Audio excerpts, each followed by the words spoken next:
นิพพานังสังฆตังโมตุ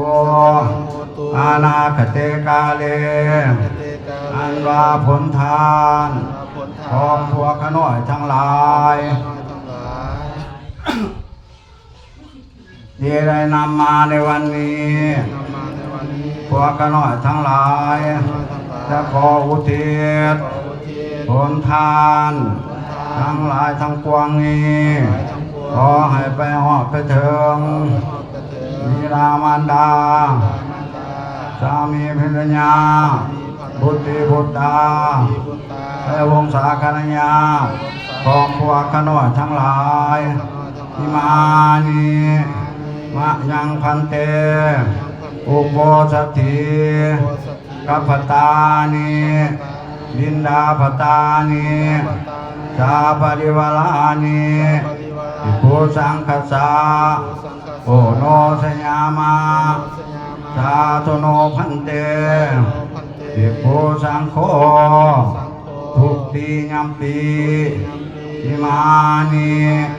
มะยังพันเตอุโปสถิกัปปตานิลินดาปตานิสาปริวาลานิ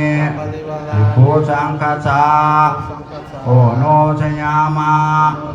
สาธุโนพันเตอิปุสังโฆกาติยัมปีอิมานิมะยังพันเตอุปสถิกัปปตานิลินดาปตานิสาปริวาลานิปฏิคันหาตุอัมหากังติขลตังนิตายญาสุขายญา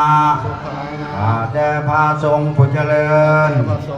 พวกขน้อยทั้งหลายขอน้อมถวายเขาบิณฑบาตพร้อมด้วยภัตตาหาร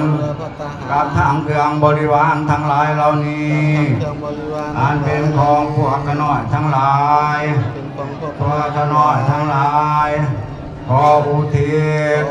ผลทานเหล่านี้ขอจงได้ไปหอดไปถึง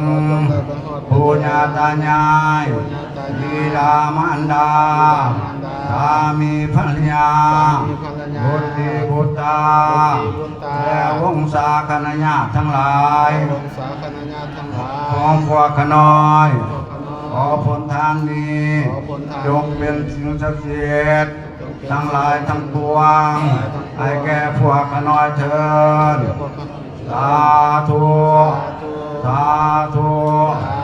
สาธุอานุโมทามิ